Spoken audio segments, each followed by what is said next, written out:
moo tax dóor ngeen ma ne yéen ñi mën dóor daal dóor ngeen. Ce pays-là, le Sénégal, avec vous, si vous le voulez, malgré vous, mais avec en tout cas le peuple.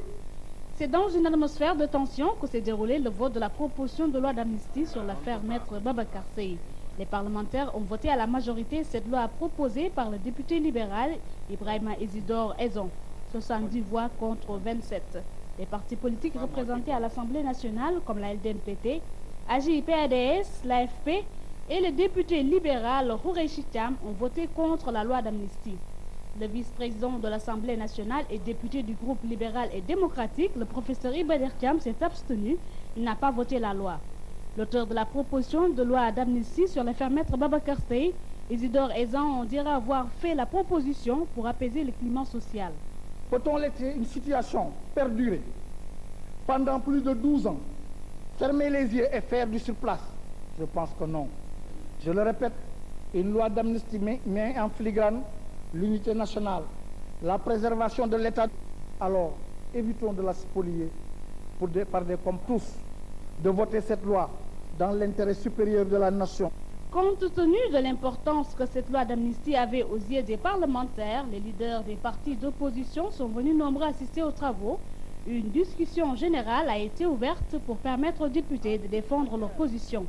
Le ministre d'État, garde des Sceaux, ministre de la Justice, Serigne Diop, présent à cette session ordinaire de l'Assemblée nationale, dira que cette proposition de loi d'amnistie n'est pas du gouvernement, mais que ce dernier ne trouve aucune objection à son adoption.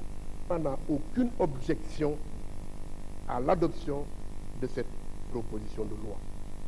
Le chef de l'État a dit, c'est ce qu'il faut tirer de sa lettre, que la procédure législative pouvait continuer.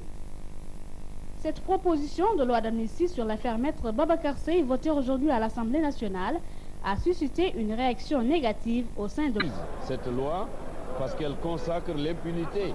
Le peuple sénégalais, dans sa majorité, est contre cette loi. Et nous sommes venus traduire cette opposition-là par notre vote.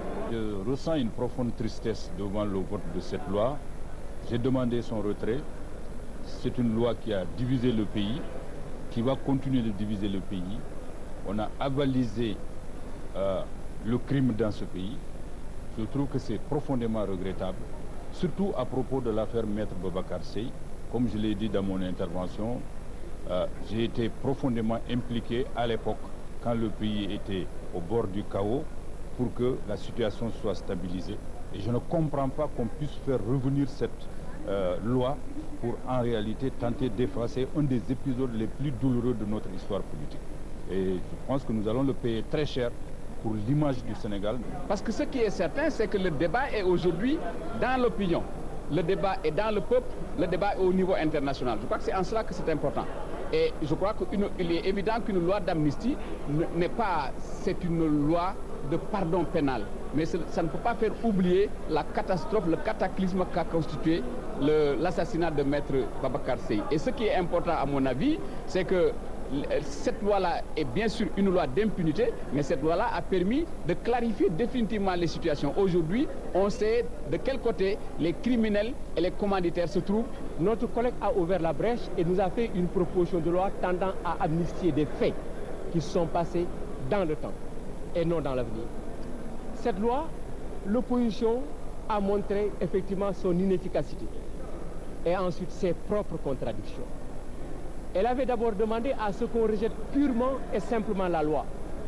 Mais dans les discussions, il s'est avéré que la loi était opportune et qu'il fallait la aménager, la rendre plus intelligible. Voilà la grande fierté que j'ai eue de mon pays et des citoyens sénégalais. Ce n'est pas par une petite loi pareille qu'on nous empêchera de parler de l'affaire Seye et de chercher à retrouver le commanditaire. C'est très simple. C'est une loi dérisoire, c'est même de l'enfantillage. Les protections que Pinochet avait envisagées étaient encore beaucoup plus graves. On ne peut pas arrêter la vérité. C'est pas possible. C'est pas possible. C'est ce que nous nous trouvons à un moment effectivement dans ce pays où l'alternance est venue et nous allons vers des élections que nous voulons démocratiques en refondant totalement les fichiers, apaiser le pays pour aller à des élections. Et ceci ne sera permis que d'effacer un certain nombre de problèmes qu'il y a eu dans le passé, comme toutes les lois d'amnistie qui sont votées, qui est une technique pénale pour régler des problèmes pour lesquels il nous faut aller vers un respect sacré des valeurs essentielles qui fondent nos pays, qui sont des valeurs qui s'articulent au nom de la paix, de la dignité, de la concorde nationale et de l'unité nationale. Parce que vous savez que c'est absurde de poser cette question, on amnistie des faits passés. C'est pour cette raison d'ailleurs, là aussi, l'opposition, en faisant de la politique politicienne, a participé au débat pour nous dire ne laissez pas comme ça cette loi, il faut la dater.